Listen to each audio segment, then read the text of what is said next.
passons au petit 2, la naissance des courants anti-libéraux. Il faut dire que malgré la chute du bloc communiste, il y a des pays ailleurs dans le monde qui sont restés communistes. Il y a la Chine, qui est communiste, mais communisme modéré parce que depuis les années 1980, la Chine s'était ouverte au capitalisme de manière à ce que son économie était devenue une économie mixte. C'est pour favoriser le développement de la République populaire de Chine. Il y a aussi d'autres pays comme Cuba. Nous rappelons Fidel Castro a pris le pouvoir à Cuba et donc avait instauré un régime communiste. Il y a aussi la Corée du Nord, qui sont des nations du communisme. Mais cette domination du monde par le libéralisme n'a pas été acceptée par tous, si bien que des courants comme le courant altermondialiste est né. Et donc en petit A,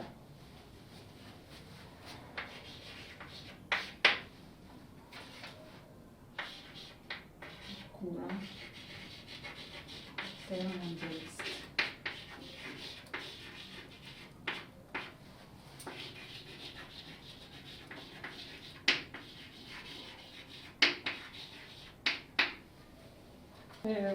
En ce qui concerne le courant altermondialiste, il faut dire qu'il y a un constat qui a été fait, en ce sens que le capitalisme a eu ses limites avec la répétition des crises économiques qui se répètent et qui prouvent que le système capitaliste est faible.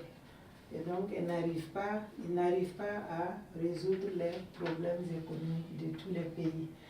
La croissance, cela se traduit aussi par la croissance des inégalités. Entre riches et pauvres, le fossé se creuse de plus en plus. Vous savez que le système capitaliste, c'est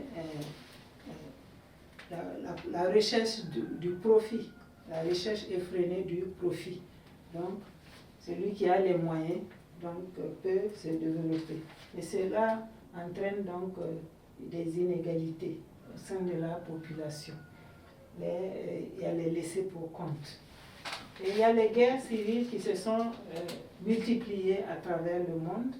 Tout cela à cause de la misère, des inégalités, à cause de la malgouvernance, à cause de l'ingérence des grandes puissances, etc.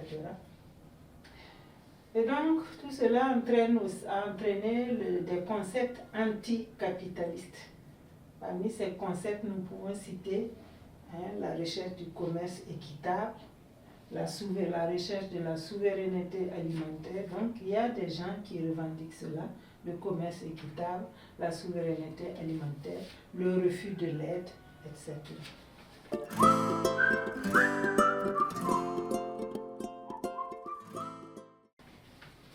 Après, donc, ce petit B sur la naissance du courant altermondialiste, ce petit A sur la naissance du courant altermondialiste, nous passons au petit B, la montée de l'intégrisme religieux. Petit B. La montée.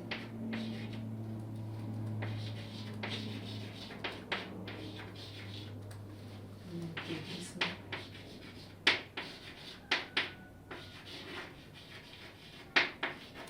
religieux.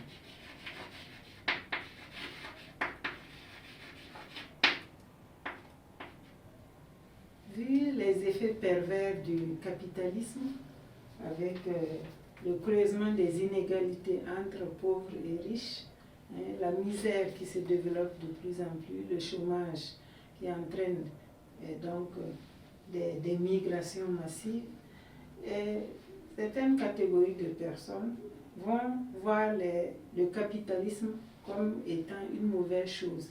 À travers le capitalisme, les Occidentaux vont voir les Occidentaux comme étant des mécréants.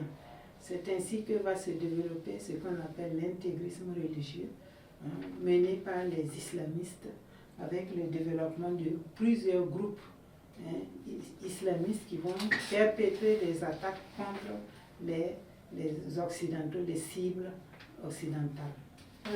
Concernant la montée de l'intégrisme religieux, il faut dire que les islamistes qui voient dans le capitalisme et à travers le capitalisme des Occidentaux comme étant des mécréants, dans la mesure où le capitalisme a créé dans le monde beaucoup d'effets négatifs, avec l'augmentation de la pauvreté, creusement des inégalités entre pauvres et riches, le chômage, les guerres civiles.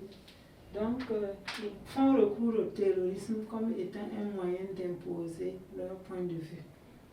Et donc, des mouvements terroristes ont été créés, comme Al-Qaïda au Maghreb islamique, AQMI, les Chebabs en Somalie, l'État islamique au Grand Sahara, donc en Afrique de l'Ouest, etc. Nous sommes au terme de notre leçon sur donc l'évolution du monde depuis la fin de la bipolarisation. Donc nous vous remercions pour cette écoute et à très bientôt.